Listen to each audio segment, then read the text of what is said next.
Good morning, my dear students. How are you all? I hope you all are fine. Students, today we will start a new chapter, chapter number 10. And the name of the chapter is The Rivers of India. Students, today we will learn about rivers of India.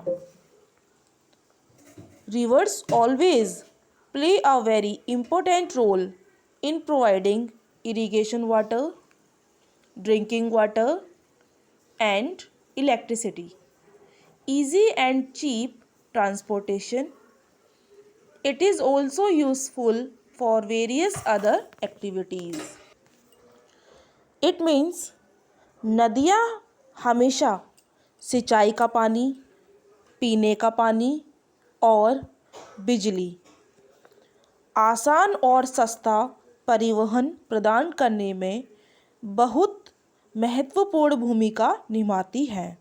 Okay, ये इनकी बेटा ये नदियाँ जो होती हैं हमेशा हमें सिंचाई का पानी देती हैं, पीने का पानी देती हैं, बिजली देती हैं, आसान और सस्ता परिवहन प्रदान करती हैं। ठीक है बेटा, तो बेटा रिवर की महत्वपूर्ण भूमिका है। ठीक है, यह विभिन्न अन्य गतिविधियों के लिए भी उपयोगी है।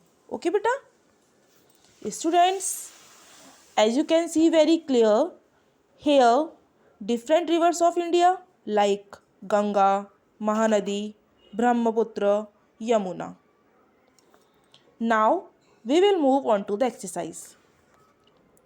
First, the Indian river rises in the Gangotri glacier in Uttarakhand. It means भारतीय नदी उत्तराखंड में गंगोत्री ग्लेशियर में निकलती है। तो बेटा कौन सी नदी है वो? यस, वेरी गुड बेटा, Ganga is the correct answer. Now we will take option number A. Second, the river flows into the Bay of Bengal.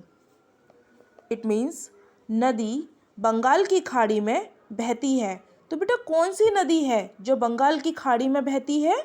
Yes, tell me the correct answer. Yes बेटा, Mahanadi.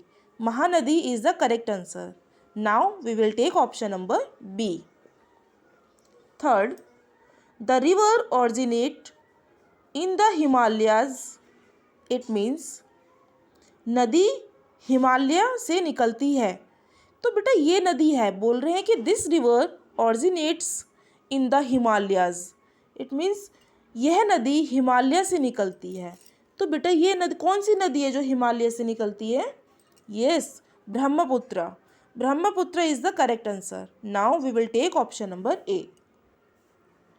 4, this is the second longest river in India. It means यह भारत की दूसरी सबसे लंबी नदी है. तो बेटा सबसे लंबी नदी कौन सी है? Yes, Godavari. Godavari is the correct answer. Now we will take option number A. 5, Delhi is situated on the banks of this river. Delhi किस नदी के किनारे स्थित है बेटा? Yes, Yamuna. Yamuna is the correct answer. Now we will take option number A.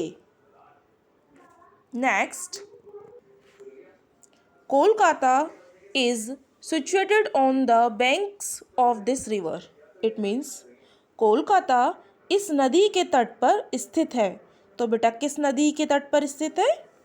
Yes, yes बेटा, Hooghly. Hooghly is the correct answer. Now we will take option number B, that is Hooghly. 7, this river flows through Srinagar before entering Pakistan. It means यह नदी पाकिस्तान में प्रवेश करने से पहले श्रीनगर से होकर बहती है. तो बेटा कौन सी नदी है? Yes, Jhelum. Jhelum is the correct answer. Now we will take option number A. So students, in this way we have completed this chapter number 10, the rivers of India. I hope you all have understood the chapter well. Thank you. Have a nice day.